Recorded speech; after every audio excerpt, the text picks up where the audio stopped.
Hello everyone, it's Lindsay and welcome back to my channel. It is time for my monthly update. Everything that I accomplished, did, and experienced in the month of June. I'm making it sound like so much more exciting than it is. It's just gonna be like my writing update and like the TV shows and books that I read. So let's go ahead and dive right in. I wanna talk about writing first because that's the most exciting. I finally finished TOB Draft 3. I'm so excited. I've never felt so accomplished in my whole life.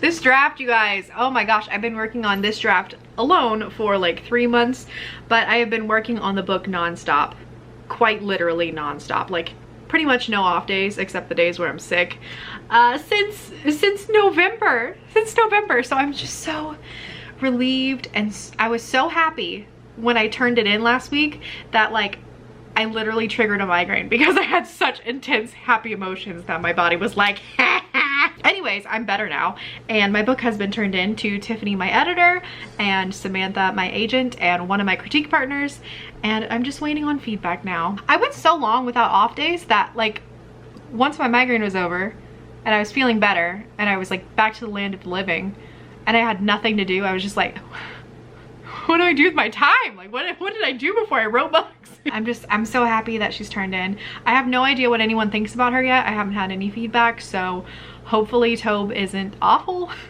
I reread my first act and it's been a while since I worked on that, so I was rereading it and I was like, this isn't as bad as what I thought it was. Maybe it's a little good, I don't know. We'll see when people get back to me if it's the worst thing they've ever read or somewhere in the middle, hopefully more in the middle. And then the very last writing related thing that I did in June was that I started collecting some very fancy The Glass Witch goodies. I'm gonna have a video coming up sometime soon where I talk about all of the things that I want to do debut year for Addie, just kind of like fun marketing, promo, things like that. So I started collecting some items that I have commissioned or found, things like that, secret things, and they're really, really cool, and I'm super excited to talk more about them in the coming weeks / months. But like my last few months, writing really has taken over the whole month. I didn't finish the third draft of TOB until the last week of the month, so the rest of the month was pretty chill. For life updates, I had 16 pain-free days, which is awesome. I talked last month how I had 17, and I think that's because I've really been focusing on like eating all my veggies, like 3 to 5 servings a day, and like trying to move my body however much I can, and it seems to be paying off. I'm getting a lot of pain-free days now and I'm very excited. So if this is my new norm, not mad about it. I also finished my workout program that I was doing, that Let's Get Up. I talked a little bit more about it last month, but it's just a really fun dance workout program, and I like it because then I'm working out and I don't feel like I'm working out because I'm just having fun. But I finished that, which means it is my second workout program that I've finished for the year.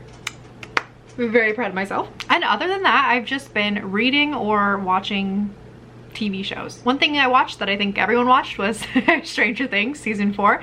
I really enjoyed it. I think that this is one of the best seasons since the first season, and yeah, I'm excited to start watching volume 2. I think one of my favorite things I watched this month was the documentary on Netflix, Keep Sweet, Pray, and Obey. It is the FLDS cult analysis documentary, the Warren Jeffs stuff that happened like what, 10 years back or so.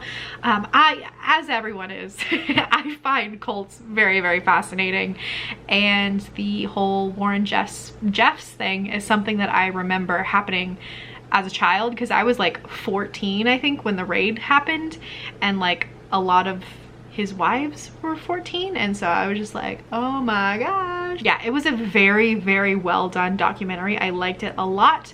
They interviewed a lot of the wives of his and a lot of the women that escaped, and yeah, it was very good. If you have the stomach for the content, I highly recommend. It was a great documentary. And the last thing I watched was something that I finished. I started watching it in 2020, I think, 2019, and I just kind of fell off. And that was the Netflix adaptation of a series of unfortunate events. I loved the series of unfortunate events growing up. It was the only series besides the 7-book Wizard series that I actually knew as a child the release dates and would like go to Barnes & Noble and buy the books as they came out and was like super excited about them. I actually even made like paper dolls of all the characters and I would like play with them. So I loved a series of unfortunate events. I love the movie with Jim Carrey. I think it's fantastic.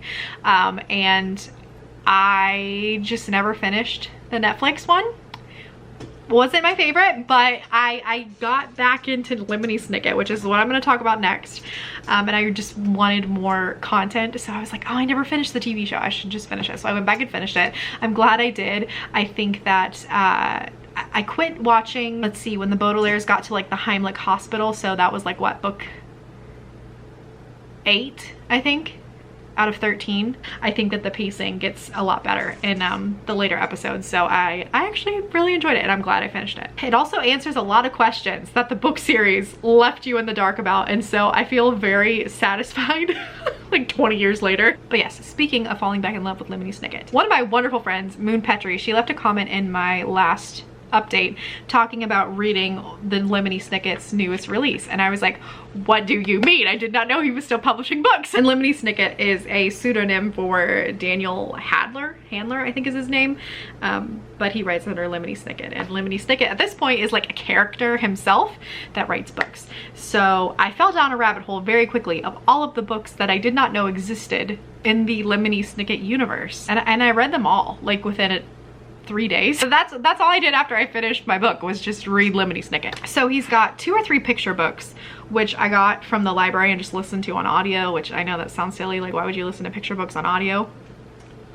Obsessed. So I read those. I read his series, All the Wrong Questions series is what it's called.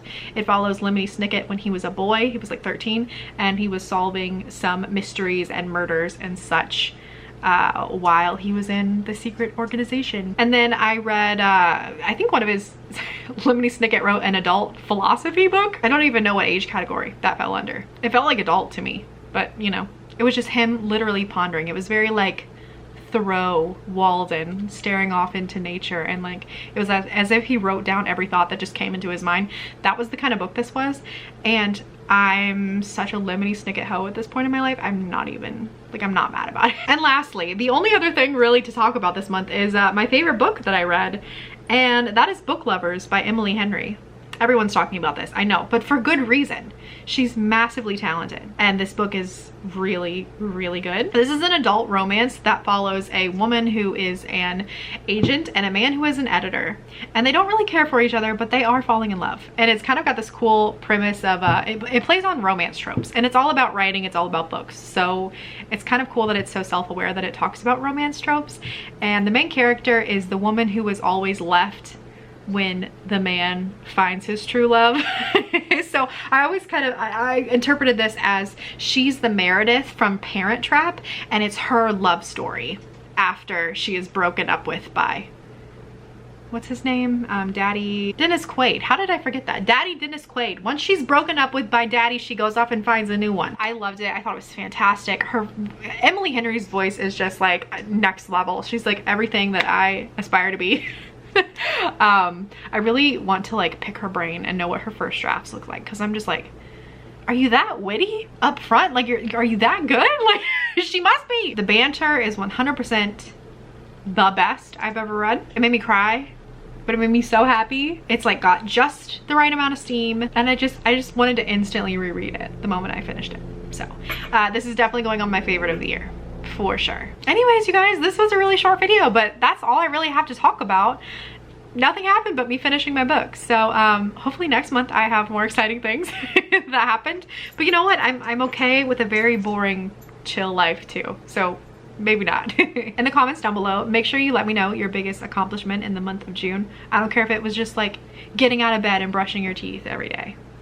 I'm proud of you. Thank you so much for watching and sticking around even with the new uploading schedule. You guys are the best.